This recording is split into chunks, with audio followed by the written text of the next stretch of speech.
Hi guys, today my video is a little different because I scrolling my YouTube and I see one video.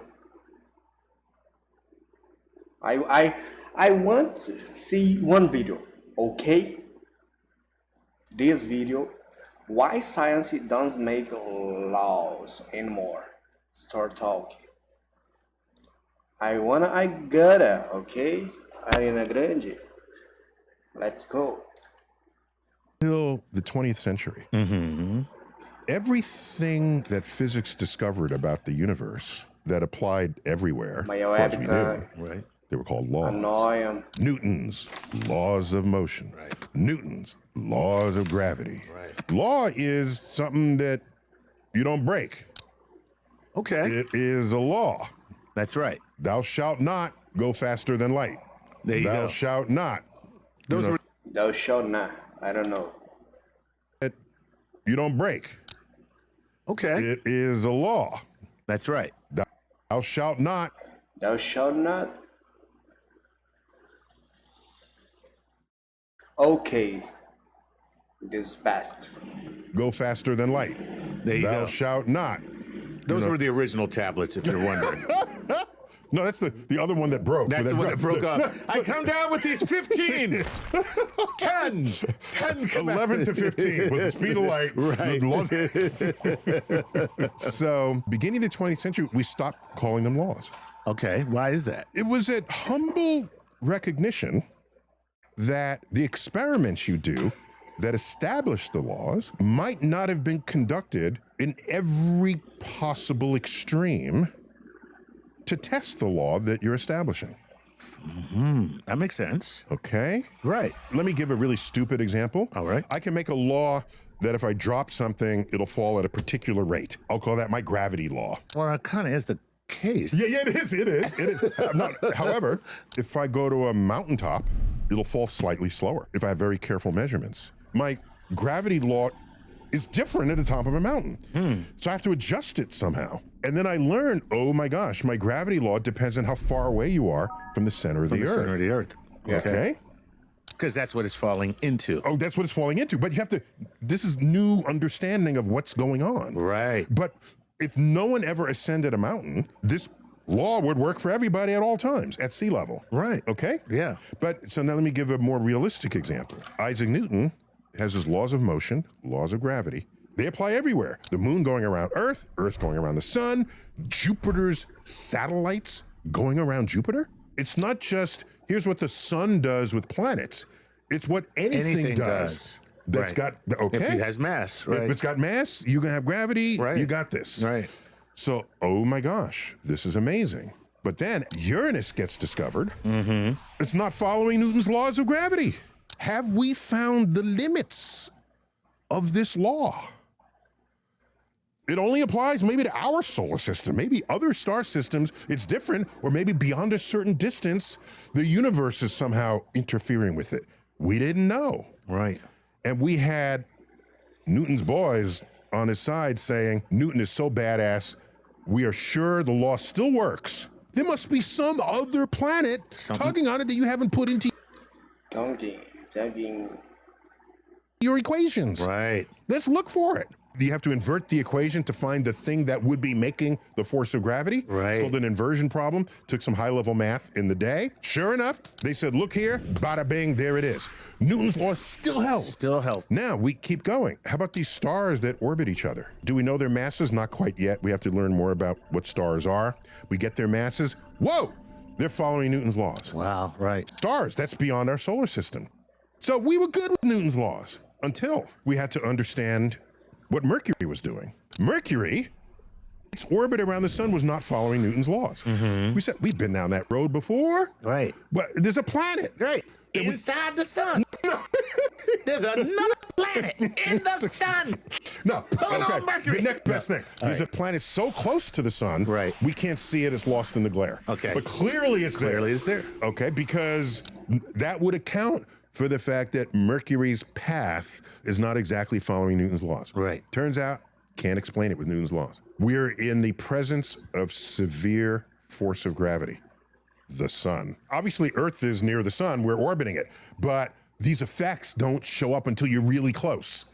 And Mercury is really close to the sun, and a whole other understanding of physics needed to be invoked. Einstein's general theory of relativity. Enter Einstein. Enter Einstein, which accounts for very high sources of gravity, very high speeds. So you invoke Einstein, Mercury is bang on, exactly as it should be behaving. Do we throw out Newton? Yes. No.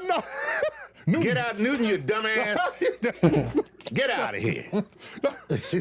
Newton got us to that doorstep. Right. Took us as far as we could go. And according to Newton's laws of motion, if I'm going 2/3 the speed of light and you're going 2/3 the speed of light and we pass each other, how fast are we going relative to each other? Half the speed of light? Right. No. One in Newtonian way, it would be 1 1/3. So 2/3 right. plus We're 2/3. adding them. You add right. them. Because I'm going fast, you're going fast, but we're passing. Yeah, a simpler way to do it is I'm going the speed of light, you're going the speed of light. You're passing at twice the speed of light. Twice. Right. Okay? That's it. No, it doesn't work that way. No. Okay? Right. Because the speed of You light, can't do it. Right. the speed of light sets a limit unknown to Newton. Unknown. Right. That there should be any such limit at all, because he never dealt with anything going faster than running horses or just planets in orbit around their stars. Okay. They're not going fast enough to manifest that failure of Newton's laws. Okay. You take Interesting. Einstein's I love the way you put that. special, what? Well, no, it's like people who work out and they say, work out to fail. Like, in other words, you push the weight as far as you can until you just can't lift it anymore. Right. And that's the point of failure. You can lift that.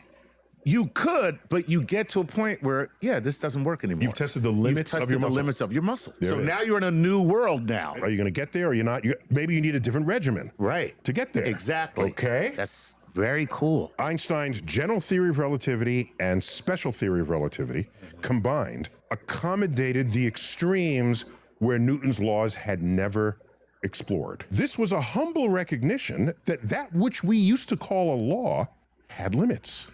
Yes. You can't call things laws going forward Right. because the next thing might also have limits. Right. So let's be humble about this. And so Einstein's theories of relativity are called his theory of relativity. So out of a point of historical perspective, we still call them Newton's laws. Okay. Just that's an historical artifact. Like an homage. An homage, yes. But entering the 20th century, where these laws of 19th century classical physics fell at their limits, we said we're not going to make that mistake again. Okay, so here's what's important. If you take Einstein's relativity, plug in low speeds and low gravity, they become Newton's laws. So Einstein's laws did not replace Newton, they extended them. That's pretty wild. That's how science works. Newton's laws don't all of a sudden not work. They're not supplanted or erased. in the realm in which they had been experimentally tested and verified. Right. That's still true. So they still The work. Apollo program, we went to the moon on Newton's laws. There was no Einstein in any of those equations. Right. Come the 1920s, we are recording this in 2026. We are in the centennial decade of the discovery of quantum physics. In the day, we called it quantum mechanics. That extends classical mechanics into the realm of particles and nuclei and the like. Okay. Still call it quantum theory, even though every experiment ever suggested by it has verified its predictions. Oh, okay. It is as much a law as we have ever measured anything to be. It's Yet just we that still we- call it quantum theory. Because at some point, there's a failure. May- We haven't gotten We haven't gotten there yet. But we know at some point. We don't know. Well, we don't know. We allow, but we can allow for it. allow for that possibility. People think a theory scientifically is just some idea you happen to have that's not yet verified. Yes. They speak about why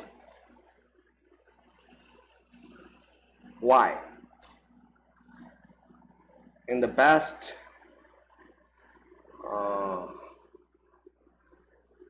spoke law, Newton law, Einstein law, I don't know. And now it spoke, and now it speak theory, law or theory, okay? Because every failure. Nothing could be farther from the truth. Yeah. In physics. Because they think it's a murder mystery. Just like, I have a theory. Okay, so when people say, I have a theory, Right. you know what my Theory? reply is? What? I say, Einstein had a theory, you have a hypothesis. Right. And guess what? You don't even have that because that's an educated guess. Okay. You know what you got? You got an idea, a thought. You have a thought. That's what you have, a thought. So the difference is a theory, as we now use the term and have been using it for 100 years now, Okay.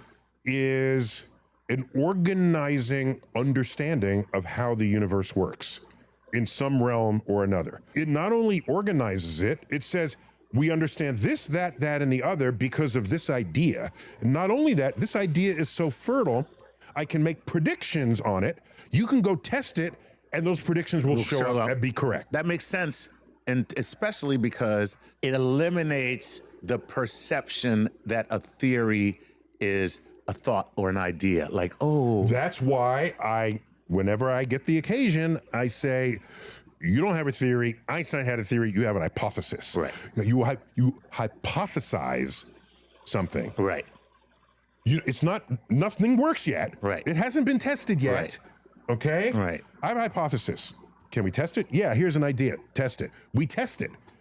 Did it? Yeah, okay, that's good. Hold on to that. Right. Is there more testing? Is there more understanding that this will give us? As this builds, you achieve the level of a theory. Gotcha. Yeah.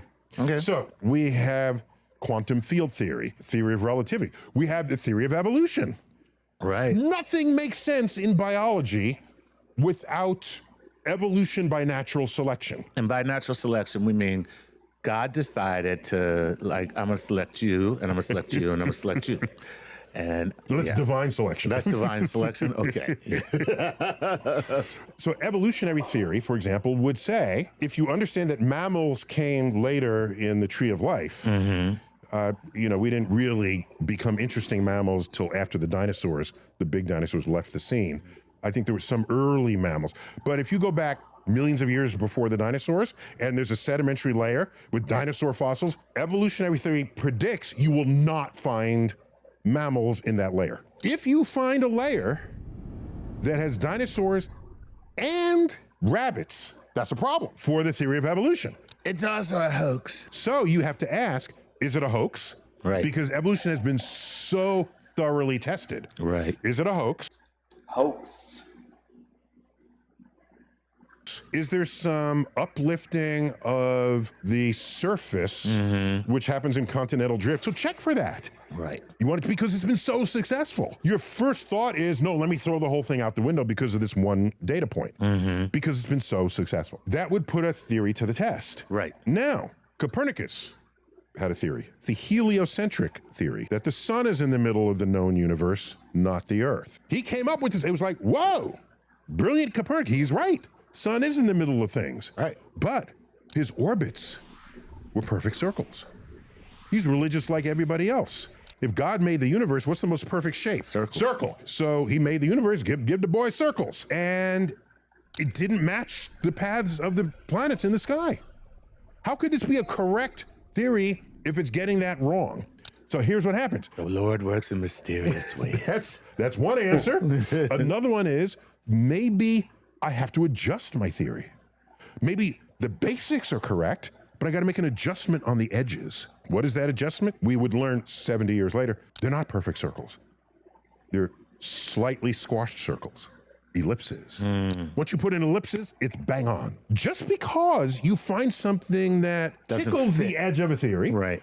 that alone does not mean you're going to throw the theory out. If the theory has a lot of supportive experimental evidence.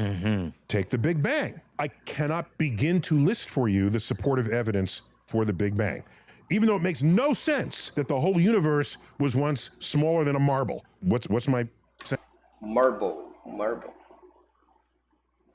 Okay, Marvel.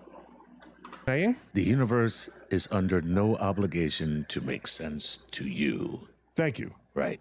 Thank you. And I have a response to that. F you, universe. You're going to make sense to me whether you like it or not. That's right. I want to make you make sense. Don't make me make you make sense to me. So right now, there are measurements of the Hubble constant that don't agree with each other. Okay. The Hubble constant is like the expansion rate of the universe. What's Right. up with that? Right.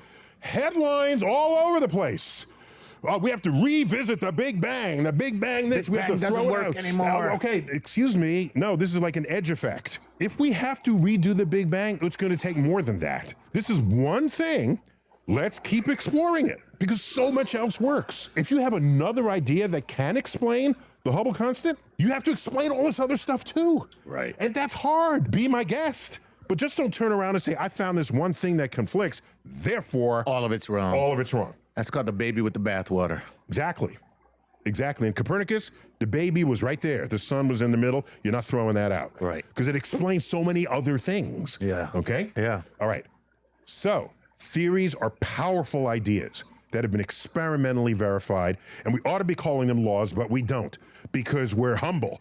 And we're going to say one day we might find a deeper idea in which this theory is embedded that gives us a deeper understanding of how the universe works. Right. But whatever that new theory is that supplants it, it doesn't push it to the side because it's experimentally verified. It will enclose it as a special case of the deeper understanding of nature.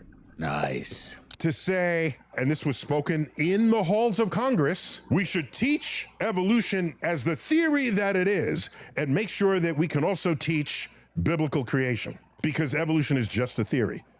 That is a profound misunderstanding of what theories are and how and why they work. As our understanding grows deeper, so does the nesting doll of the prior understandings and how they manifest in the world that we explore. Pretty cool, man. I There you love it. go. That's it, Chuck. That's it. We good on that? Yeah, we are. Take